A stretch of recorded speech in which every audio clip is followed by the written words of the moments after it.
Hi friends, Pinnacle Academy മറ്റൊരു അധ്യായത്തിലേക്ക് സ്വാഗതം. നമ്മൾ ഡിസ്കസ് ചെയ്തുകൊണ്ടിരുന്ന ചാപ്റ്റർ കൈനറ്റിക് തിയറി ഓഫ് ഗ്യാസിനെ കുറിച്ചായിരുന്നു. അതിനകത്ത് രണ്ടാമത്തെ ലെക്ചറാണ് നമ്മൾ ചെയ്യാൻ പോകുന്നത്. കൈനറ്റിക് തിയറി ഓഫ് ഗ്യാസ് എന്ന് പറയുന്നത് വളരെ സിമ്പിൾ ചാപ്റ്റർ ആണ്. അതിനകത്ത് ഒരു ഒന്നിനും കൊള്ളാത്ത കുറച്ച് ഡെറിവേഷൻസ് ഉണ്ട്. കാരണം അതിന്റെ കൺസെപ്റ്റ് മനസ്സിലാക്കാൻ കുറച്ച് പ്രയാസമാണ്. ഓക്കെ, ആ ഡെറിവേഷനിലാണ് നമ്മളിപ്പോൾ കടന്നു പോയിക്കൊണ്ടിരിക്കുന്നത്. നമ്മൾ കഴിഞ്ഞ ക്ലാസ്സിൽ പാർഷ്യൽ പ്രഷറിന്റെ ഇക്വേഷൻ നമ്മൾ ഡിറൈവ് ചെയ്തായിരുന്നു. പാർഷ്യൽ പ്രഷറിന്റെ ഇക്വേഷൻ നമുക്ക് കിട്ടിയത് ഇങ്ങനെയായിരുന്നു. Partial pressure P is equal to N M V RMS square divided by V. ഇങ്ങനെ ഇക്വേഷൻ നമുക്ക് ഒരു 3V. ഈ ഇക്വേഷൻ ആണ് നമുക്ക് പാർഷ്യൽ പ്രഷറിന്റെ ഇക്വേഷൻ ആയിട്ട് കിട്ടിയത്. ഓക്കെ, ഇനി നമ്മൾ ഇന്ന് പഠിക്കാൻ പോകുന്നത് എന്താണ്? Relation between kinetic energy and temperature. Kinetic എനർജിയും ടെമ്പറേച്ചറുമായിട്ടുള്ള റിലേഷൻ നമ്മൾ ഡിറൈവ് ചെയ്യാൻ പോവാണ്. നമുക്ക് കൈനറ്റിക് തിയറി ഓഫ് ഗ്യാസിന്റെ പോസ്റ്റേജിൽ ഞാൻ പറഞ്ഞായിരുന്നു, കൈനറ്റിക് എനർജി എന്തിന് പ്രൊപ്പോർഷനാണ്, ടെമ്പറേച്ചറിന് എന്താണ് പ്രൊപ്പോർഷനാണ്. ഗ്യാസ് മോളിക്യൂൾ ടെമ്പറേച്ചർ കൂടുന്നതനുസരിച്ച് എന്ത് കൂടിക്കൊണ്ടിരിക്കും, കൈനറ്റിക് എനർജി കൂടിക്കൊണ്ടിരിക്കുമെന്ന് ഞാൻ കഴിഞ്ഞ ലെക്ചറിൽ പറഞ്ഞായിരുന്നു. ഇതെങ്ങനെ ഡിറൈവ് ചെയ്യാം, ഇതെങ്ങനെ ബന്ധപ്പെട്ടിരിക്കുന്നു, അതാണ് നമ്മൾ ഈ ക്ലാസ്സിൽ ഡിസ്കസ് ചെയ്യാൻ പോകുന്നത്. ഇതിൽ നിന്നാണ് നമ്മൾ ലോ ഓഫ് ഇക്വിപാർട്ടീഷൻ ഓഫ് എനർജി എന്ത് ചെയ്യുന്നത് പറയുന്നത്. ഈ ചാപ്റ്ററിലെ ഒരു ഇമ്പോർട്ടൻറ്റ് സംഗതിയാണ് ലോ ഓഫ് ഇക്വിപാർട്ടീഷൻ ഓഫ് എനർജി എന്ന് പറയുന്നത്. അപ്പോൾ ആ ലോ ഓഫ് ഇക്വിപാർട്ടീഷൻ ഓഫ് എനർജി പറയണമെന്നുണ്ടെങ്കിൽ നമ്മൾ കൈനറ്റിക് എനർജി ഇക്വേഷൻ എന്ത് ചെയ്യണം, കണ്ടുപിടിക്കണം. ഓക്കെ, എങ്ങനെയാണ് ഈ ഇക്വേഷനിൽ നിന്ന് കൈനറ്റിക് എനർജിയിലോട്ട് പോകുന്നത്? ഓക്കെ, ശ്രദ്ധിക്കുക. ഞാൻ ആദ്യം ഈ വിനെ ഇങ്ങോട്ട് കൊണ്ടുപോകുന്നു. അപ്പോൾ പ്രഷറിൻ്റെ വോളിയം I ഈക്വൽ ടു, ഇവിടെ എന്താ കിടക്കുന്നത്, ഒരു N ഉണ്ട്, ഒരു M ഉണ്ട്, ഒരു VRMSന്റെ സ്ക്വയർ ഉണ്ട്, ഡിവൈഡഡ് ബൈ ഒരു 3 ഉണ്ട്. ഇനി നമുക്ക് എന്തിനെ ടേമ വരേണ്ടത്? ആദ്യം നമുക്ക് കൈനറ്റിക് എനർജിനെ ഇവിടെ കൊണ്ടുവരാം. ദെൻ നമുക്ക് എന്തിനെ കൊണ്ടുവരാം, ടെമ്പറേച്ചറിനെ കൊണ്ടുവരാം. കാരണം നമുക്ക് വേണ്ട രണ്ടാൾക്കാരും ഈ ഇക്വേഷനകത്തില്ല, രണ്ടുപേരും ഇല്ല. അപ്പൊ നമ്മൾ എന്ത് ചെയ്യും, ആദ്യം ഒരാളെ കൊണ്ടുവരും. കൈനറ്റിക് എനർജി ഇക്വേഷൻ നോക്കുമ്പോഴേ മനസ്സിലാവും, mv². അപ്പൊ എന്താ കൈനറ്റിക് എനർജി? Half mv². ആരില്ല, ഹാഫ് ഇല്ല. അപ്പൊ നമ്മൾ എന്ത് ചെയ്യും, ഈ ഇക്വേഷനെ ഒരു 2 കൊണ്ട് ഡിവൈഡ് ചെയ്യും, മൾട്ടിപ്പിൾ ചെയ്യും, ഒരു 2 കൊണ്ട് എന്ത് ചെയ്യും, നമ്മൾ ഡിവൈഡും ചെയ്യും. ഓക്കെ, അപ്പൊ നോക്കി ഈ സാധനം എന്താണ്, ഹാഫ് mv² അല്ലേ. mv²/2 എന്ന് വെച്ചാൽ എന്താണ്, ഹാഫ് mv². എന്താ സാധനം, കൈനറ്റിക് എനർജി. അപ്പൊ നമുക്ക് അവിടെ കൈനറ്റിക് എനർജി കിട്ടി. അപ്പൊ ഇക്വേഷൻ എന്തായി, PV ഈക്വൽ ടു N. ഈ 2നെയും 3 ഞാൻ ആദ്യം എഴുതുന്നു. അപ്പൊ എന്താണ്, 2/3 N. ഓക്കെ, ഇനി ഇവിടെ ആരുണ്ട്, കൈനറ്റിക് എനർജിന്ന് കിട്ടി. ഇനി നോക്കിയേ, ഇപ്പൊ നമുക്ക് എന്തില്ല, പക്ഷെ കൈനറ്റിക് എനർജി ഒക്കെ കിട്ടി. ഇനി ആരില്ല, ടെമ്പറേച്ചറിനെ ഉണ്ടാക്കണം അല്ലേ. എങ്ങനെ ടെമ്പറേച്ചർ ഉണ്ടാക്കുന്നത്?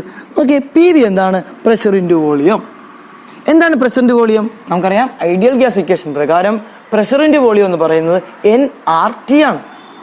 PV equal to nRT. നമുക്കറിയാം ഇക്വേഷൻ അല്ലേ, PV ഈക്വൽ ടു nRT. ഇത് ഇങ്ങോട്ടേക്ക് ഇട്ട് കൊടുക്കുക.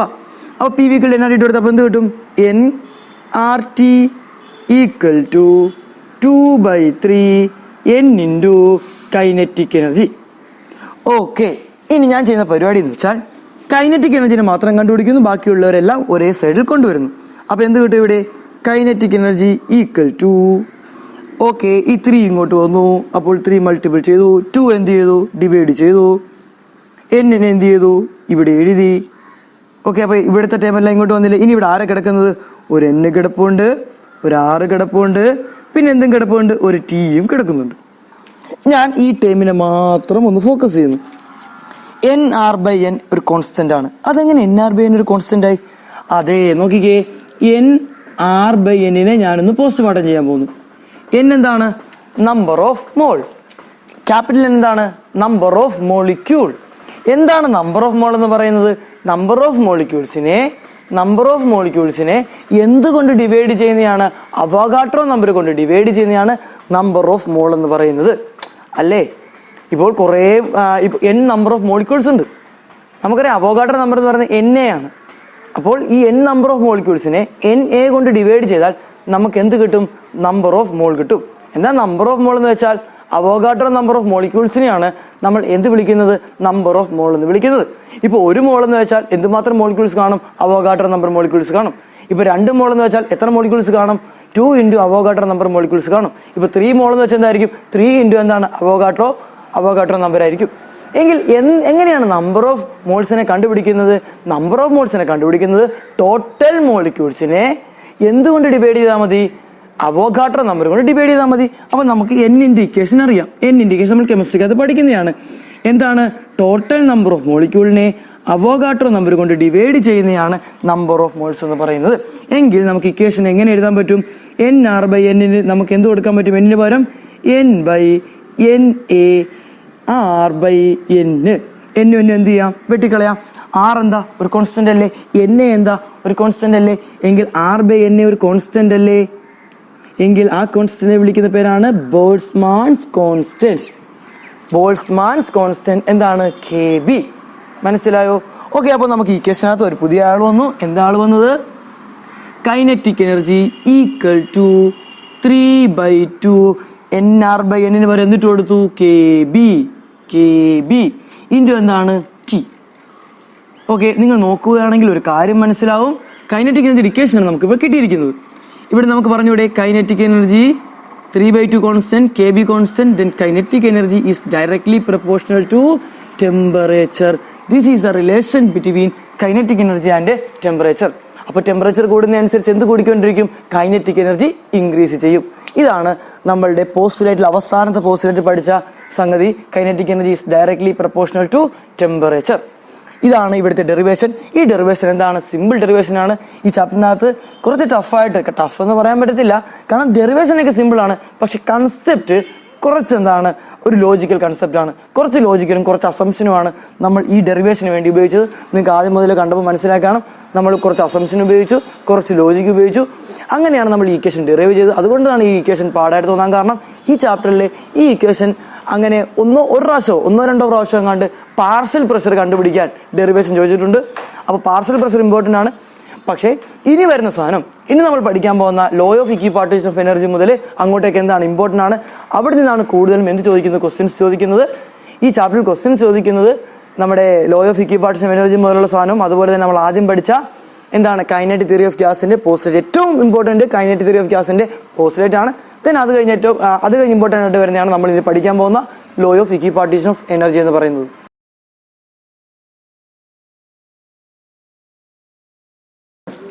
ഓക്കെ, അടുത്ത് നമ്മൾ പഠിക്കാൻ പോകുന്നത് ഈ ചാപ്റ്ററിലെ ഒരു ഇമ്പോർട്ടൻറ്റ് ടോപ്പിക്കാണ് ലോ ഓഫ് ഇക്വിപാർട്ടീഷൻ ഓഫ് എനർജി എന്ന് പറയുന്നത്. ലോ ഓഫ് ഇക്വിപാർട്ടീഷൻ ഓഫ് എനർജി സിമ്പിളാണ്. നമ്മളിപ്പോൾ കഴിഞ്ഞ ഇതിൽ നമ്മൾ ഡിറൈവ് ചെയ്തായിരുന്നു. ടോട്ടൽ എനർജി എന്ന് പറയുന്നത് എന്തായിരുന്നു? 3/2 kBt ആയിരുന്നു. 3/2, അതായത് അവിടുത്തെ കൈനറ്റിക് എനർജി എന്താ നമുക്ക് കിട്ടിയത്? 3/2 എന്താണ്? kBt ആണ്. ഈ മോളിക്യൂളിന് എങ്ങോട്ടൊക്കെ മൂവ് ചെയ്യാനുള്ള കഴിവുണ്ടായിരുന്നു? എക്സ് ഡയറക്ഷനിലോട്ടും വൈ ഡയറക്ഷനിലോട്ടും ഇസഡ് ഡയറക്ഷനിലോട്ടും മൂവ് ചെയ്യാനുള്ള കഴിവുണ്ടായിരുന്നു. ഞാൻ ഈ എനർജീനെ ഇങ്ങനെ മാറ്റി എഴുതുന്നു. 3 ½ kBt അല്ലേ? അപ്പോൾ ½ kBt പ്ലസ് ½ kBt എന്ന് എഴുതിയ കുഴപ്പമുണ്ടോ? നോക്കിയേ, 3/2 kBt, അതിനെ 3 ½ kBt അല്ലേ? അതിനെ ½ kBt പ്ലസ് ½ kBt എന്ന് സ്പ്ലിറ്റ് ചെയ്ത് എഴുതി എന്ത് തന്നെ കിട്ടും? 1 + 2 + 3 3 ½ kBt. 3/2 എന്താണ്? kBt തന്നെ കിട്ടും. അതായത് ഈ മോളിക്യൂളിന് എങ്ങോട്ടേക്ക് മൂവ് ചെയ്യാനുള്ള കഴിവുണ്ടായിരുന്നു? എക്സിലോട്ടും വൈയിലോട്ടും ഇസഡിലോട്ടും.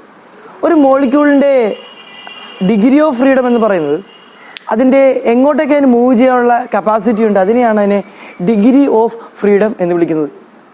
3 തരം ഡിഗ്രി ഓഫ് ഫ്രീഡം ഉണ്ട്. Translational degree of freedom, rotational degree of freedom, അതുപോലെ തന്നെ വൈബ്രേഷണൽ ഡിഗ്രി ഓഫ് ഫ്രീഡം. അപ്പോൾ നോക്കുക, ശ്രദ്ധിക്കുക.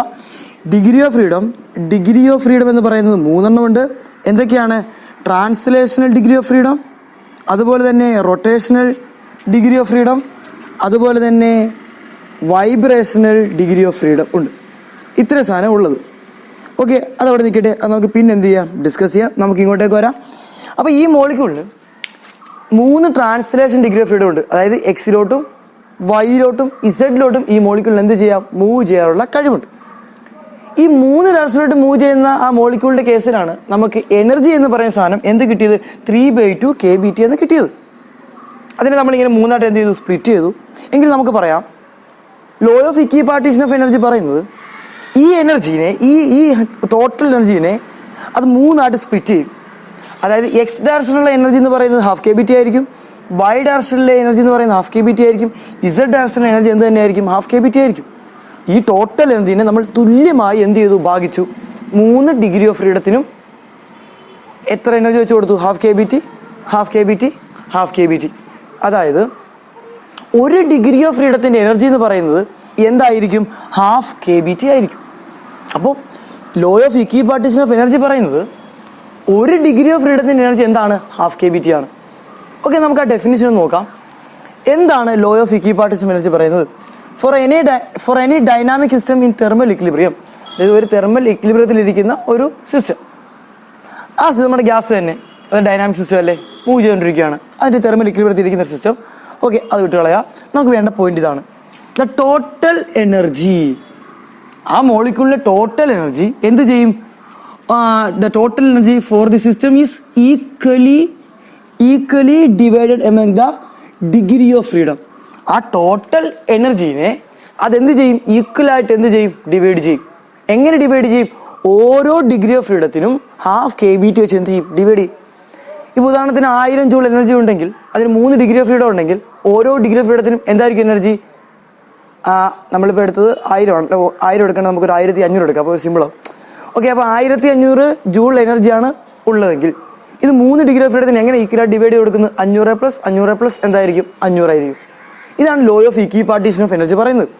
ആ ടോട്ടൽ എനർജിനെ നമ്മൾ എന്ത് ചെയ്തു? ഈക്വലായിട്ട് എന്ത് ചെയ്തു? ഡിവൈഡ് ചെയ്തിട്ട് ഓരോ ഡിഗ്രി ഓഫ് ഫ്രീഡത്തിനും അതിന് ഈക്വൽ പാർട്സ് എന്ത് ചെയ്തു? നമ്മൾ കൊടുത്തു. അതാണ് ലോ ഓഫ് ഇക്വിപാർട്ടീഷൻ ഓഫ് എനർജി പറയുന്നത്.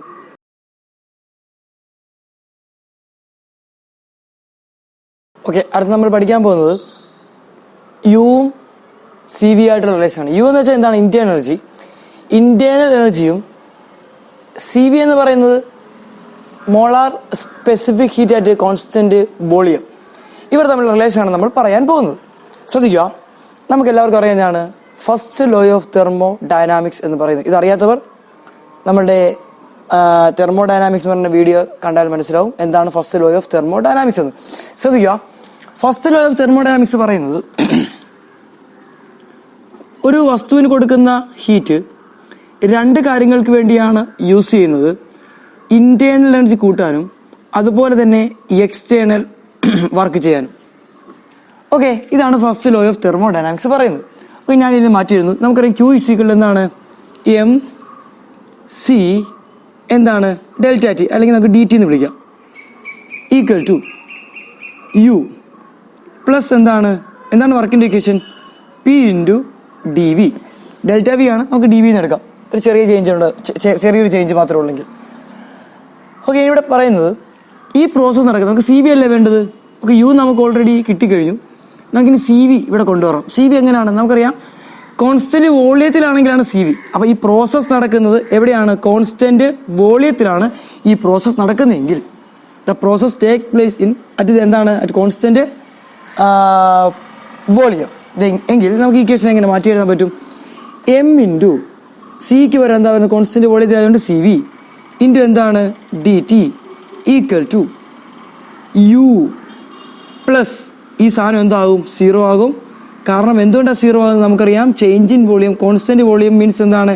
ചേഞ്ച് ഇൻ വോളിയം എന്തായിരിക്കും? 0 ആയിരിക്കും. വോളിയത്തിന് എന്തില്ല? ചേഞ്ച് ഇല്ല, കോൺസ്റ്റന്റ് വോളിയത്തിലാണ്. എങ്കിൽ ഞാനിവിടെ സി വി കണ്ടുപിടിക്കുന്നു. ഓക്കെ, ശ്രദ്ധിക്കുക, ഇത് മോളായതുകൊണ്ട് ഇവിടെ എന്താ വരുന്നത്? എൻ ആണ് വരുന്നത്. ഇപ്പോൾ ഇവിടെ എന്ത് വരും? എൻ ആയിരിക്കും വരുന്നത്. ഫോർ 1 മോൾ. 1 മോളുടെ കേസിലാണെങ്കിൽ ഇക്വേഷൻ എന്ത് വരും? C V two. ഓക്കെ, നമുക്കിവിടെ ചേഞ്ച് ഇൻ ഇന്റേണൽ എനർജിയാണ്. അപ്പോൾ ഡി എന്താ വരുന്നത്? യു ആണ് വരുന്നത്. അതായത് ഹീറ്റ് കൊടുക്കുമ്പോൾ എനർജി കൂടുക ചെയ്യുന്നത്. അപ്പോൾ ഡി യു വരുന്നത്. അപ്പോൾ സി വി ഈക്വൽ ടു എന്താ വരുന്നത്? ഡി യു ബൈ എന്ത് വരും? ഡി ടി വരും. ഇതാണ് സ്പെസിഫിക് ഹീറ്റും ഇന്റേണൽ എനർജിയും തമ്മിലുള്ള ബന്ധം എന്ന് പറയുന്നത്. അതായത് C V molar specific heat at constant വോളിയവും ഇന്റേണൽ എനർജിയും തമ്മിലുള്ള റിലേഷനാണ് C V equal to the rate of change of എന്താണ്? Internal energy. Rate of change അല്ല, ഡി യു ബൈ എന്ത്? D T. കാരണം റേറ്റ് ഓഫ് ചേഞ്ച് എന്ന് പറയുന്നത് റേറ്റ് അല്ല, കാരണം അതെന്താണ്? ടൈം അല്ല, പിന്നെ എന്താണ്? ടെമ്പറേച്ചറാണ്. ഇതാണ് ഇവർ തമ്മിലുള്ള എന്തെന്ന് പറയുന്നത്? റിലേഷൻ എന്ന് പറയുന്നത്. ഇത് ഇമ്പോർട്ടൻ്റ് ആണ്, കാരണം ഇതിൻ്റെ ഡെറിവേഷൻ ഒന്നും അങ്ങനെ ചോദിക്കത്തൊന്നുമില്ല. ഈ ഇക്വേഷൻ നിങ്ങൾ എന്ത് ചെയ്യണം, ബൈ ഹാർട്ട് ചെയ്യണം. പിന്നെ 1 ഡിഗ്രി ഓഫ് ഫ്രീഡത്തിന്റെ എനർജി എന്താണ്, ഹാഫ് kBT ആണെന്ന് നിങ്ങൾ എന്ത് ചെയ്യണം, അറിഞ്ഞിരിക്കണം. എങ്കിൽ മാത്രമേ ഇനി വരുന്ന സംഗതി നമുക്ക് എന്ത് ചെയ്യാൻ പറ്റത്തുള്ളൂ. ഇനി അടുത്ത വരുന്നത് നമ്മൾ ചെയ്യാൻ പോകുന്നത് എന്താണ്, ഒരു മോണോഅറ്റോമിക് മോളിക്യൂളിന്റെ ഗാമ കണ്ടുപിടിക്കുക, ഡയോഅറ്റോമിക് മോളിക്യൂളിന്റെ ഗാമ കണ്ടുപിടിക്കുക, അതുപോലെ തന്നെ പോളി അറ്റോമിക് മോളിക്യൂളിന്റെ ഗാമ കണ്ടുപിടിക്കുക. ഇത് എക്സാമിന് ചോദിക്കാൻ സാധ്യതയുള്ള ഒരു ക്വസ്റ്റ്യൻ ആണ്. ഈ ഒരു പോർഷനോടെ നമുക്ക് എന്ത് ചെയ്യാം, അടുത്ത ലെക്ചറിൽ കാണാം. അതുവരെ ബൈ.